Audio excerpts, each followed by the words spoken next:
नमस्कार. आवाज माझा वृत्तवाहिनीत आपल्या सगळ्यांचं स्वागत. वेळेच्या काही ठळक घडामोडींकडे. शिक्षण मंडळाच्या वतीनं घेण्यात येणाऱ्या 10वीच्या परीक्षेस आजपासून सुरुवात. नौपाडा परिसरातील आराखड्याविरोधात नागरिकांची पालिकेकडे तक्रार आणि प्रशासनानं क्लस्टर योजना विकासकांना आंदण देऊ नये, संजय केळकर.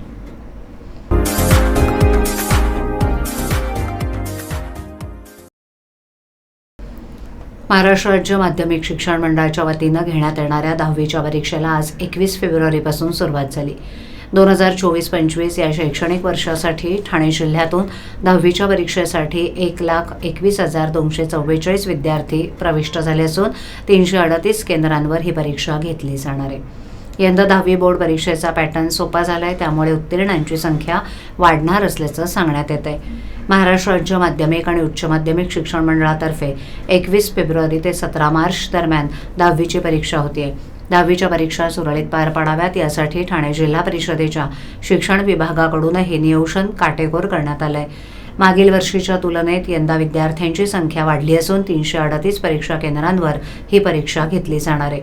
ग्रामीण भागात 60 आणि महापालिका क्षेत्रात 278 परीक्षा केंद्र निश्चित करण्यात आली आहेत, तर परीक्षा कामकाज 20 परीक्षक केंद्रांमार्फत होणार आहेत. 10वीची परीक्षा पारदर्शक आणि कॉपीमुक्त पार पडावी यासाठी शिक्षण विभागानं विशेष उपाययोजना केल्या आहेत. जिल्हा परिषदेच्या माध्यमिक शिक्षण विभागाच्या वतीनं 6 भरारी पथकं तैनात करण्यात आली आहेत. तसंच प्रत्येक महापालिका आणि तालुका स्तरावर प्रत्येकी 2 बैठे पथकं नियुक्त करण्यात आली आहेत. महसूल विभागांतर्गत जिल्हाधिकाऱ्यांच्या नेतृत्वाखाली भरारी पथकं देखील कार्यरत राहणार आहेत. शिवाय परीक्षा केंद्रांची तपासणी करण्यासाठी जिल्हा स्तरावरील विविध खात्यांचे अधिकारी भेट देतील, अशी माहिती माध्यमिक शिक्षण अधिकारी ललिता देतुले यांनी दिली. ठाणे महापालिका प्रशासनानं पुढील 20 वर्षांचा विचार करून तयार केलेल्या शहराच्या सुधारित प्रारूप विकास योजनेच्या आराखड्यातील आरक्षणांविरोधात गेल्या काही दिवसांपासून वेगवेगळ्या प्रतिक्रिया उमटत असून कळवा, जुने ठाणे असलेल्या नौपाडा भागातील आराखड्याविरोधात रहिवाशांनी पालिकेकडे तक्रारी नोंदवल्यात. त्यापाठोपाठ आता दिवा येथील म्हातारडी बेतावडे या गावात प्रस्तावित करण्यात आलेल्या वाहनतळ, उद्यान आणि रस्ता या आरक्षणामुळे जुनी घरं बाधित होणार असून त्याविरोधात स्थानिक रहिवाशांनी पालिका प्रशासनाकडे तक्रारी नोंदवून आपलं म्हणणं मांडत आरक्षण रद्द करण्याचा सूर लावलाय. ठाणे महापालिकेने 1993 मध्ये शहराचा पहिला विकास आराखडा तयार केला. त्याला राज्य सरकारनं 2003 मध्ये मंजुरी दिली. या विकास आराखड्याची 14% अंमलबजावणी झाली. प्रस्तावित रस्त्यांची कामं, औद्योगिक क्षेत्र विकासाची कामं जेमतेम 33%, व्यावसायिक वापर क्षेत्राचा विकास 18%, तर रहिवास क्षेत्राचा विकास 68% झालाय.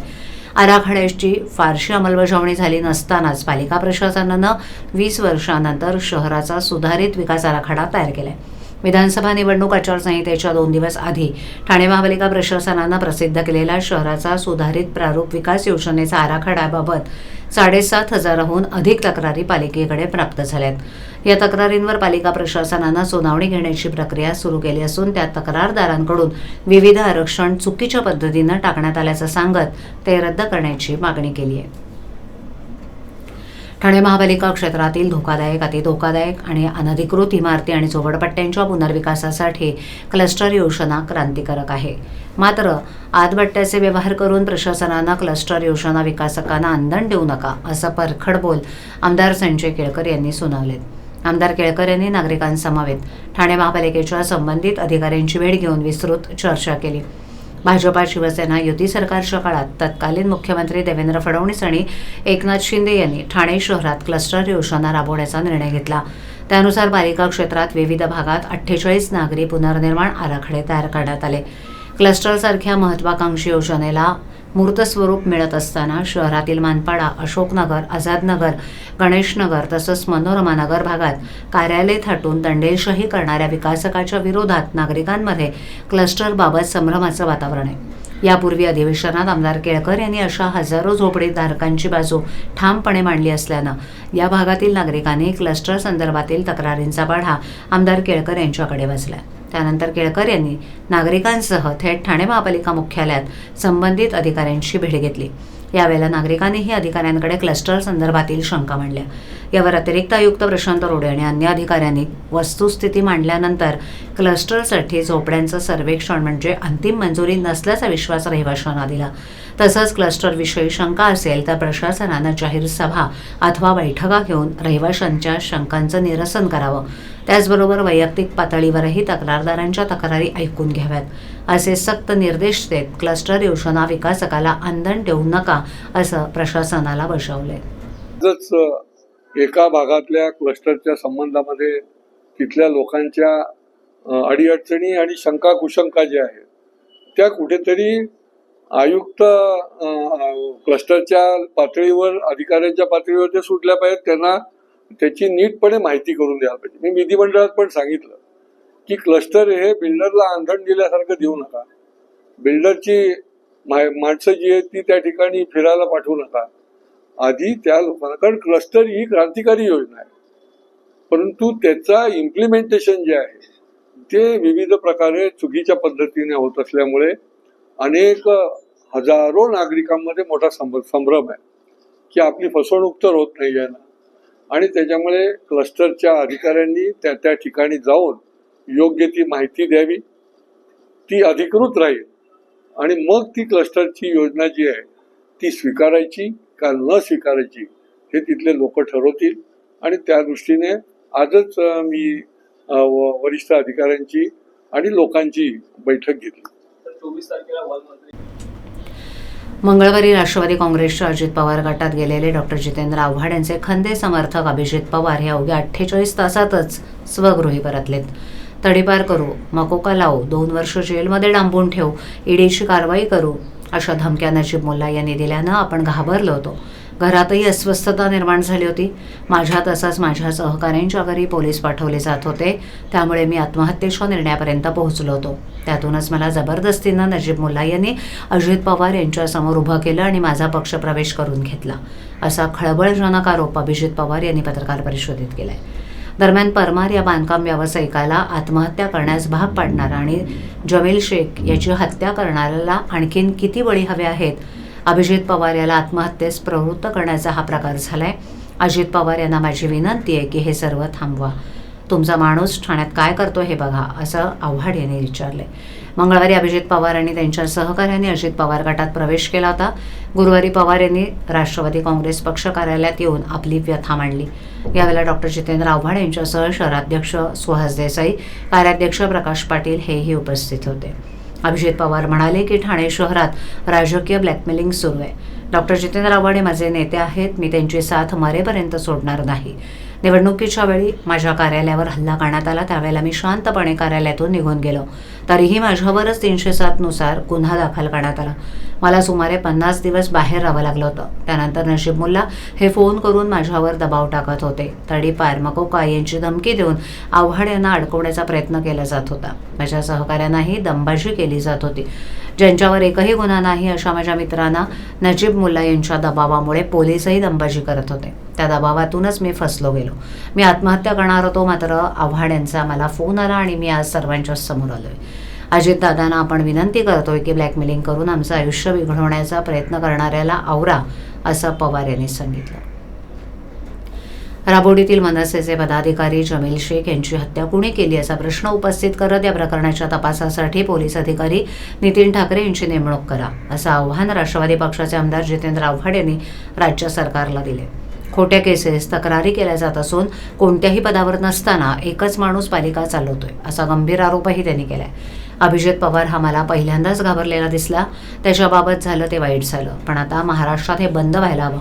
आमच्या पक्षाचा मुंबऱ्यात शमीन खान नावाचा अध्यक्ष आहे.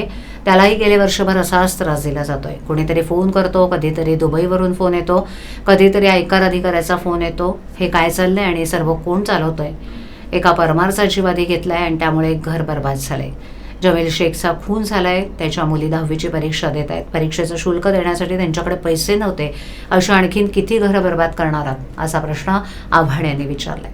मला अडकवायचं असेल तर मी तयार आहे. करा माझ्या संपत्तीची खुली चौकशी, असं थेट आव्हानही आव्हाड यांनी दिलंय. जमील शेख यांच्या खुनाचा तपास पुन्हा सुरू करायची मागणी करत त्यांचा तपास करण्याची हिंमत असेल तर नितीन ठाकरे या पोलीस अधिकाऱ्याची नेमणूक करा, असं आव्हानही त्यांनी दिलंय.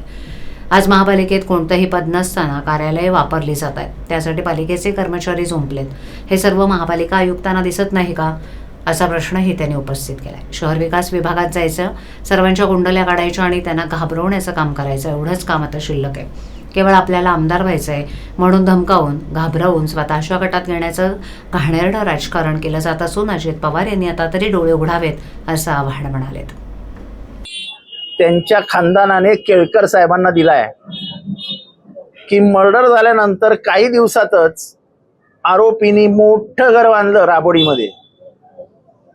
अचानक मोठं घर कसं काय बांधतो तो, आणि हे पत्र ऑन रेकॉर्ड आहे. मी आता हे पत्र पोलीस म्युन्सिपल कमिशनरला पाठवणार आहे. म्युन्सिपल कमिशनर तर राबोडीत कारवाईच घेत नाहीत. राबोडीत बिनधास्त चालू आहेत सगळी बांधकामं, कोणीही कारवाई करत नाही. हा याच्यातला मुख्य आरोपी ओसामा यांनी तर राबोडीमध्ये बंगला बांधला. आपला राबोडी काय उत्तर प्रदेश गोरखपूरच्या त्याच्या गावात मोठा बंगला बांधला, शोभिवंत बंगला. हे पैसे आले कुठनं? आणि मी आज ही तक्रार नोंदवतोय टीव्हीच्या माध्यमातून. त्या सगळ्या आरोपींचे मोबाईल चालू आहेत. ते सगळे आरोपी बाहेर कोणाला कोणाला दम देत आहेत. इरफान जो आरोपी नंबर 1 आहे, ज्यांनी नजीब मुल्लाचं नाव घेतलं की ह्यांनी सुपारी दिली म्हणून, त्याच्या आई वडिलांना धमकीचे फोन गेले. त्यांचे मोबाईल नंबर देखील आहेत. पण हे फोन जातात कसे? हे फोन आतमध्ये येतात कुठनं? राज्याचे वनमंत्री गणेश नाईक यांनी ठाण्यात 100% भाजपाची घोषणा करत जनता दरबार आयोजित केल्यानं शिवसेना आणि भाजपाच्या नेत्यांमध्ये शीतयुद्ध रंगलं असतानाच ठाण्यातील भाजपाचे आमदार संजय केळकर आणि निरंजन डावखरे यांनीही आमदार आपल्या भेटीला उपक्रमातून एक प्रकारे जनता दरबार भरवण्याचं ठरवलंय. त्यामुळे मंत्री नाईक यांच्या पाठोपाठ आता ठाण्यातील आमदारांचाही जनता दरबार भरणार असल्याचं चित्र आहे. राज्यात भाजपा आणि राष्ट्रवादी या तिन्ही पक्षांचे सरकार असलं तरी ठाण्यात मात्र शिवसेना आणि भाजपा नेत्यांमध्ये गेल्या काही दिवसांपासून वादाच्या ठिणग्या उडू लागल्यात. ठाण्यात कोपरी भागातील कार्यक्रमात बोलताना वनमंत्री गणेश नाईक यांनी ठाण्यात 100% भाजपाची घोषणा केली. या घोषणेनुसार त्यांनी येत्या सोमवारी ठाण्यात जनता दरबार आयोजित केलाय. उपमुख्यमंत्री एकनाथ शिंदे यांचा बालेकिल्ला म्हणून ठाणे शहर ओळखलं जातं. या ठिकाणी नाईक हे जनता दरबार घेणार आहेत. त्यामुळे शिवसेना पक्षाच्या नेत्यांकडून प्रतिक्रिया उमटल्या होत्या. त्याचबरोबर उपमुख्यमंत्री शिंदे यांनी नुकत्याच नवी मुंबईत पक्षाचा मेळावा घेतला. त्यात मी जिथे उभा राहतो तिथून जनसेवा सुरू होते. मी कधीही दरबारी राजकारण केलेलं नाही असं विधान उपमुख्यमंत्री शिंदे यांनी केलं होतं. या विधानाच्या माध्यमातून त्यांनी नाईक यांना टोला लगवल्याची चर्चा होती. ठाण्यात भाजपाकडून सदस्य नोंदणी तसंच जनता दरबाराच्या माध्यमातून पक्ष ताकद वाढवण्याचे प्रयत्न सुरू असल्याची चर्चा राजकीय वर्तुळात सुरू असतानाच शिवसेना पक्षाच्या नेत्यांनी शहरात पक्षाचे मेळावे घेऊन आपली ताकद वाढवण्यास सुरुवात केली. अशाच प्रकारे बुधवारी शिवसेनेच्या नेत्यांनी ठाण्यात एक बैठक घेऊन त्यात ठाणे महापालिका निवडणुकीसाठी सज्ज राहण्याचे निर्देश दिले. असं असतानाच ठाण्यातील भाजपाचे आमदार संजय केळकर आणि निरंजन डावखरे यांनीही आमदार आपल्या भेटीला उपक्रमातून एक प्रकारे जनता दरबार भरवण्याचं ठरवलंय. खोपट येथील भाजपा कार्यालयामध्ये दर सोमवार ते शुक्रवार सकाळी 10:30 ते दुपारी 1:30 या वेळेत आमदार आपल्या भेटीला या उपक्रमाद्वारे केळकर आणि डावखरे हे नागरिकांना भेटून त्यांच्या समस्या सोडवणार आहेत. लोकांच्या करता आम्ही उपलब्ध असतो.